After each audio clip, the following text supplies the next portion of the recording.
नमस्कार, मैं पंकज प्रसून। दोस्तों, बांग्लादेश के अंदर भयंकर आग लगी हुई है और ये आग रियल सेंस में है। कल ही की खबर है कि सेंट मार्टिन आइलैंड के 3 इको रिसोर्ट में भयंकर आग लग गई है। इन 3 इको रिसोर्ट का नाम है शयारी इको रिसोर्ट, बीच वैली इको रिसोर्ट और तिनसुक इको रिसोर्ट। और ये तीनों आग इतनी विकराल थी कि रात भर लगे इसे बुझाने में। कई तरह की कॉन्स्पिरेसी थ्योरी चल रही है।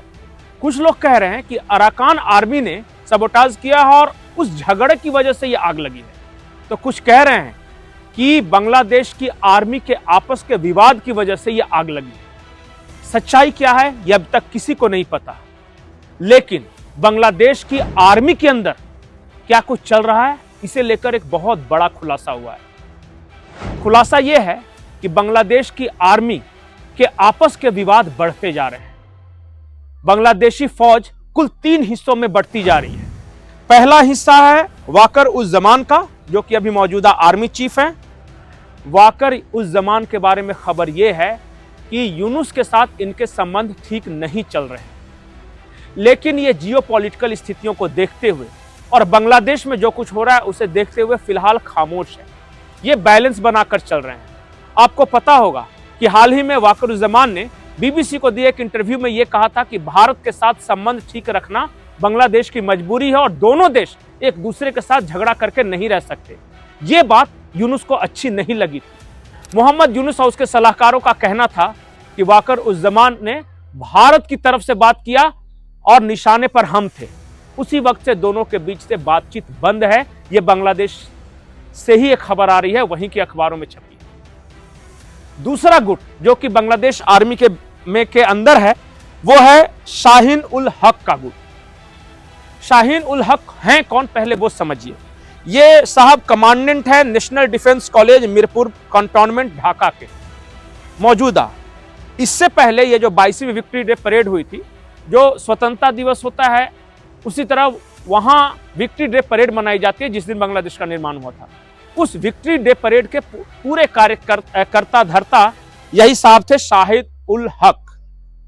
ये army chief of staff Dhaka रह चुके हैं और जब शेख हसीना की सरकार थी तो इनकी तूती बोलती थी, काफी प्रभावशाली थे। दूसरा गुट ये है और ये कहा जा रहा है कि शाहीन उल हक का जो गुट है ये आवामी लीग का समर्थक है, यानी शेख हसीना की पार्टी आवामी लीग, और उसको सपोर्ट करें, उसके नेताओं से मिल रहे हैं। और शाहीन उल हक को लेकर यूनुस सरकार अनकंफर्टेबल है, वो शाहीन उल हक को अपना दुश्मन मानती है। तीसरा जो गुट है वो है मेजर जनरल फजलुर रहमान का। मेजर जनरल फजलुर रहमान ये यूनुस के टच में है, उनके गुड बुक में है। ये मेजर जनरल फजलुर रहमान पाकिस्तान के प्रति सहानुभूति रखते हैं, जिहादी और कट्टर इस्लामिक शक्तियों के समर्थक हैं और संविधान में संशोधन के बाद इन्हें नया आर्मी चीफ बनाने की योजना है, क्योंकि वाकरुज़्ज़मान और शाहीन उल हक इन दोनों के साथ तो पट नहीं रही है। तो आने वाले दिनों में यह आशंका व्यक्त की जा रही है कि बांग्लादेश आर्मी अंदर से इस मौजूदा यूनुस सरकार को किसी तरह कमजोर करने की या डिस्टेबलाइज करने की कोशिश कर सकती है।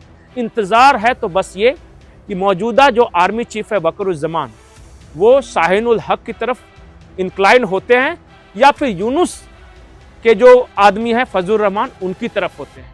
ये आदमी बीच में है, ये जिसकी तरफ झुकेगा उसका पलड़ा भारी होगा।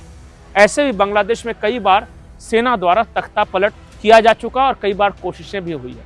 तो उस देश में सेना द्वारा तख्ता पलट किया जाना कोई बहुत बड़ी बात नहीं है। तीसरी और बड़ी खबर जो बांग्लादेश के अंदर से है वो ये है कि 18 तारीख को शेख हसीना ने एक स्ट्राइक का कॉल दिया है, मतलब कि विरोध। शेख हसीना की आवामी लीग के कार्यकर्ता सड़कों पे होंगे। शेख हसीना के तख्ता पलट के बाद पहली बार किसी आंदोलन की घोषणा की गई है। एक ऑडियो मैसेज जारी किया है शेख हसीना ने अपने कार्यकर्ताओं को, जो जहां पर है वहीं मौन और शांतिपूर्ण प्रदर्शन करने को कहा गया है।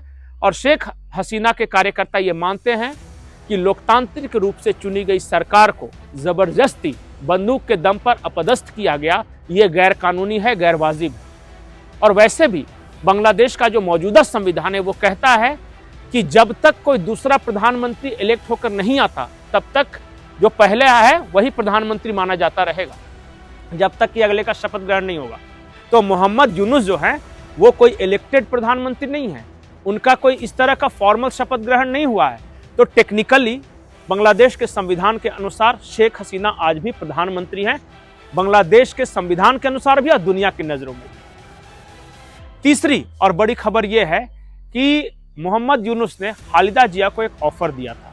ऑफर यह था कि हम चुनाव अभी टालते हैं, 2025 के अंत या 2026 के शुरुआत में करा लेते हैं और आप शांत रहिए, इसके एवज में आपके जो पति हैं जियाउर रहमान, उनको हम राष्ट्रपिता घोषित कर देंगे। इस बात को बेगम खालिदा जिया ने नहीं माना।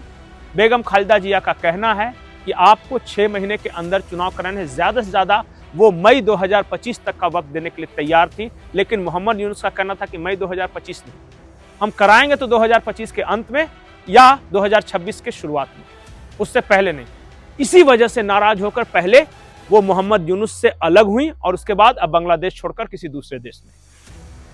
बांग्लादेश के अंदर चौथी और आखिरी बड़ी खबर यह है कि वहां संविधान संशोधन होने जा रहा है और संविधान संशोधन में जो नई बातें जो इंक्लूड की जा रही है उसे जानना बेहद दिलचस्प होगा। महफूज आलम है जो यूनुस सरकार में है, वो जिहादी मानसिकता का व्यक्ति है, वो इस्लामिक राष्ट्र बनाने जा रहा है, इस्लामिक रिपब्लिक ऑफ बांग्लादेश नाम होगा।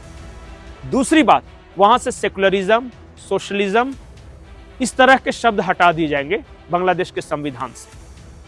तीसरी बात कि वहां आर्मी के पावर को कर्टेल करने की योजना है, यानी ताकत कम करने की योजना है।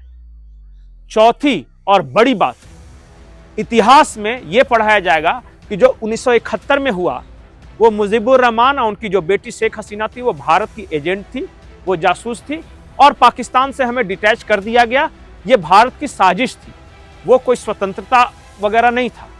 तो असली स्वतंत्रता अगस्त 2024 में मिली जब बांग्लादेश के छात्रों ने आंदोलन किया और शेख हसीना जो कि भारत की पपेट थी उसे हटाया गया, उसे स्वतंत्रता दिवस पढ़ाने की योजना है। बांग्लादेश में बहुत कुछ होने वाला है। जो बांग्लादेश सरकार का जो समर्थन कर रहे थे, ब्रिटेन के एक सांसद थे, उन्होंने अपने पद से इस्तीफा दे दिया है। डीप स्टेट को तहस नहस कर रहे हैं ट्रंप, आप देख रहे हैं। मोहम्मद यूनुस के बारे में खबर यह है कि अगर परिस्थितियां इसी तरह विपरीत होती गई तो वो बांग्लादेश छोड़कर भाग भी सकते हैं। आपको हमारी खबर कैसी लगी? बांग्लादेश का भविष्य आपको क्या लग रहा है और भारत के साथ संबंधों पर क्या असर पड़ेगा? कमेंट सेक्शन में जरूर लिखें। नमस्कार।